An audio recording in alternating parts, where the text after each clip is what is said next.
तब कलिंगा ने कहा, पहले अपना गुण यहाँ दिखाओ। उसने गोरक्षनाथ को आम के पेड़ के नीचे बैठा दिया और सारंगी, मृदंग आदि वाद्य रख दिए। गोरक्षनाथ ने गंधर्व प्रयोग मंत्र का उच्चारण किया, भस्म कपाल पर लगाया और चारों ओर फेंका। फिर गाने बैठे। तुरंत ही वृक्ष और पत्थर भी सुमधुर स्वर में गाने लगे और वाद्य स्वयं बजने लगे। यह चमत्कार देखकर कलिंगा स्तब्ध रह गई। उसे गोरक्षनाथ में उस समय स्वयं भगवान शंकर के समान लगे। कलिंगा ने प्रसन्न होकर कहा, महाराज, आपके सामने मेरी कोई प्रतिज्ञा टिक नहीं सकती। वह गोरक्षनाथ की सेवा करने लगी और उसके विषय में पूछताछ करने लगी। गोरक्षनाथ ने अपना वास्तविक नाम न बताकर पूर्वनाम बताया। उन्होंने कहा, मैं विषय सुख से अनजान हूँ और वह मुझे चाहिए भी नहीं। मुझे तो केवल पेट के लिए एक समय भोजन मिल जाए, यही पर्याप्त है। ये सुनकर कलिंगा बोली, ठीक है, परंतु एक बड़ी कठिनाई है। स्त्री राज्य में पुरुषों का प्रवेश वर्जित है। वहाँ कोई पुरुष जाता है तो जीवित नहीं बचता। कारण ये है कि वहाँ मारुति के भूभुकार से सभी स्त्रियां गर्भवती हो जाती हैं, पर उनमें यदि पुरुष गर्भ हो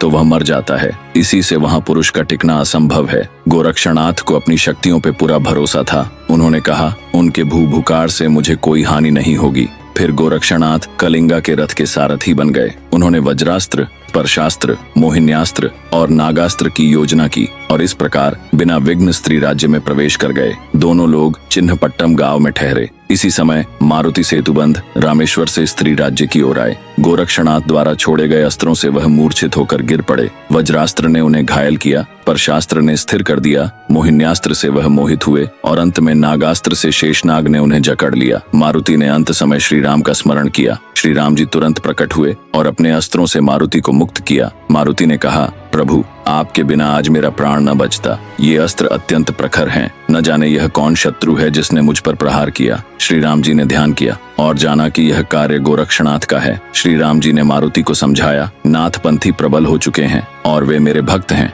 उनसे विरोध मत करो। मारुति बोले, मच्छिंद्रनाथ को स्त्री राज्य से निकालने का कार्य गोरक्ष करेंगे, पर मैंने मैनाकिनी से वचन दिया है कि ऐसा न हो। श्री राम और मारुति ब्राह्मण का रूप धारण कर गोरक्षनाथ के समीप पहुँचे। उन्होंने दोनों ब्राह्मण का आदर पूर्वक स्वागत किया। श्री राम ने कहा कि इन ऋषि की प्रार्थना है कि आप मच्छिंद्रनाथ को यहाँ से न ले जाएं। गोरक्षनाथ ने पहले विचार किया कि यहाँ पुरुषों का आना वर्जित है, तो दोनों महात्मा अंदर कैसे प्रवेश किए। फिर उन्होंने कहा, प्रभु, हम योगी हैं, गुरु को रोकना हमारे लिए उचित नहीं। अन्य कोई वरदान चाहिए तो मैं अवश्य दूंगा, परंतु गुरुदेव को यहाँ नहीं रोक सकता। ये सुनकर मारुति क्षण भर क्रोधित हुए, किंतु श्री राम ने उन्हें शांत किया। श्री राम और मारुति ने अपना दिव्य रूप दिखाया और गोरक्षनाथ को आशीर्वाद दिया, तुम्हारा कार्य सफल हो, गुरु सेवा में तुम्हें विजय प्राप्त हो। गोरक्षनाथ ने श्रद्धा पूर्वक श्री राम चरणों में प्रणाम किया। तत्पश्चात श्री राम और मारुति अपने स्थान को लौट गए।